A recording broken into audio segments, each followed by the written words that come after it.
ګرمي چونکې زیاته شوې ده نو په ګرمۍ کې خوله د انسان نه ډېره ځي، وجود کې د اوبو کمی راځي او د اوبو د کمی سره انسان کې دم ختمیږي، طاقت نه وي، انرژي نه وي، یو ځای نه پاسي بل ځای کې سملي د څه کولو ته هغه طاقت نه جوړیږي، کمزورتیا شان پې وي، په سر هر وخت درد وي.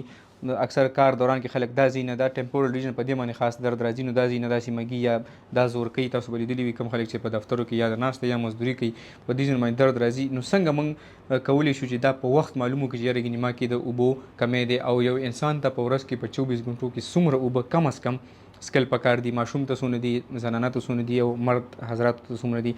نو اول خو زه د ډیهایډریشن یعنې د اوبو د کمی څخه عام علامات شیر کوم. ټول اول خو دا دی چې انسان ته طاقت د هغه کم شي، ستړیوالی پرې راشي، بس یو ځای کې ملاستي چې هغه نه راپسې بل ځای کې سملي چېرته تلو راتلو چې ورته وایي نو ما کې دم نشته. دویم دا چې په سر درد راشي د دې ستړیوالي د اوبو د کمی د وجې د هغه په سر باندې خاص کر په دې طرفونو باندې درد وي. دریم دا چې سترګې تورې تورې کېږي، پې سر پې چکراویږي چې پاسي سر پې ګرځي، سترګو ته چې کوم بلیک آوټس دي لکه توروالی راځي، نظر یې تت تت کېږي، او بیا خوله یې بنده شي.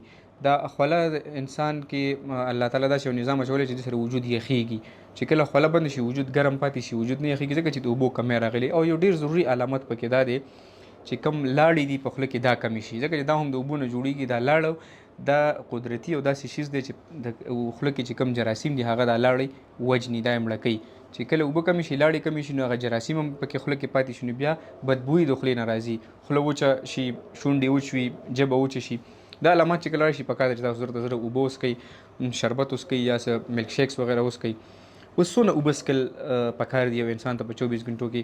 که ماشوم وي نو 1 نه 2 لیټره پورې اوبه څښل پکار وي، که مرد حضرات وي نو د 3.5 لیټره نه واخله د 4 لیټره پورې اوبه پکار دي، نه څه 15 کپه جوړیږي. که زنانه وي نو د 2.5 نه واخله د 3 لیټره پورې اوبه، یعنې څه 11 کپه اوبه څښل پکار دي په 24 غنټو کې. یا څه چې اوبه صرف په اوبو کې نه وي، لکه مطلب اوبه په جوس کې وي، په هندوانه کې وي، په فروټو کې وي، په بادرنګ کې وي، په خوراک کې وي، په سالن کې وي، نو په هر څه کې کمباین دونه اوبه وجود ته ملاوېدل پکار وي په 24 غنټو کې. ډېره مننه.